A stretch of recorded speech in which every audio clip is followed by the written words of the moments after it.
Okay, we have a situation where the drop bar on a client's unit is not behaving as we would expect it to, and the manufacturer is a bit they're as confused as I am, to be sure, as to how the client's unit is behaving in a way that the one that I have here and the manufacturer's items aren't. So the problem is the client is getting their lock side edge to drop first, whereas this is the hinge side, and I simply have a strap over this so that I can very carefully and slowly drop the bottom down, and that's why that strap is here. So what ought to happen is when I tighten the strap, what ought to happen is this end here should come down first because the drop button is here. Kind of see it there? So I'm going to ratchet this and see what kind of behavior we get. Let's move the camera back first. Sorry, I realize that's a bit wonky. Okay, that may work. Yeah.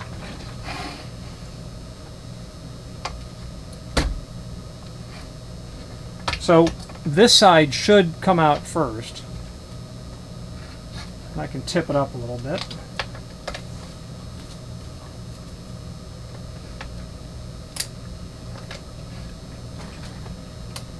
Actually, I'll leave it here so I can look at it. Yeah, okay. So that ratchet, that movement, made that last cranking I did to that, definitely caused that to start to drop.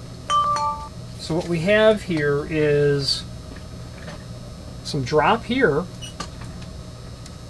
but over here so far there is none. There's no movement on that, is the bottom line. And if you can see down the length of that, you can see that we do have some drop. You may not be able to see it very easily.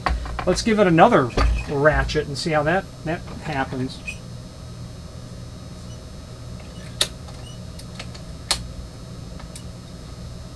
Oh yeah. Yep. So I'm not clicking it into place, but as I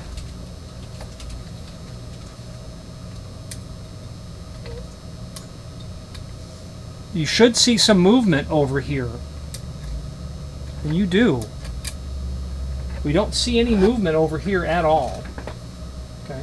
And that's the way that these are supposed to work. So the hinge side is to drop first. Okay? That's what happens. Not supposed to, that's what happens. The hinge side drops. When the bottom makes contact with the sill, the threshold, the floor condition, that forces the other end to come down. So let's crank that one more time. Now we're in position. You'll notice that the opposite end has not moved at all, and that's by design. So what happens here is, in an actual condition, my thumb would restrict. My thumb will act as the floor. It's going to restrict the bottom from dropping.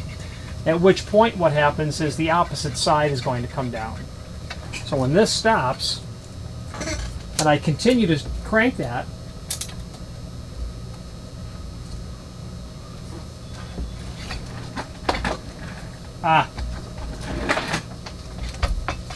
our strap is just touching that end ever so slightly. So let me back that off and reposition that strap, because I'm unintentionally pinching the drop movement. There we go.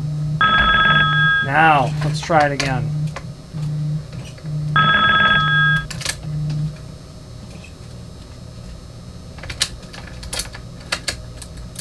Okay, I ratchet it to the point where I get drop movement over on what is the lock side. Pardon me, what is the hinge side? That is the hinge side. My finger, so when it was laid flat, it drops like this. Okay, no drop over here. If I ratchet that again, we're going to get more drop over on the lock side. My thumb is going to act as the sill, and you can see at that point as I move my thumb up and down, it causes the hinge side to come down. And the best way that I can illustrate how that works is the drop bar is level. Let's assume it's parallel to the floor. And I will remove this strap.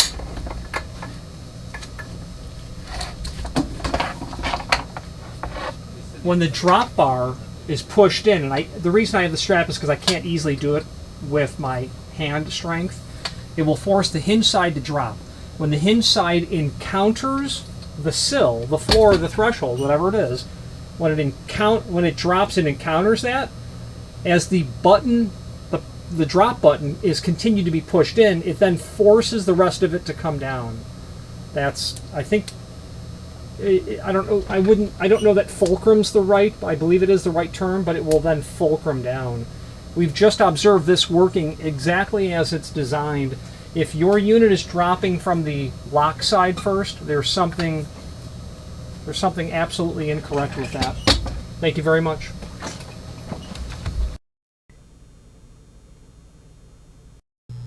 Again, thank you for watching, and if you've enjoyed this video, please click thumbs up. Please subscribe and maybe even send the video to someone that you know. Thank you.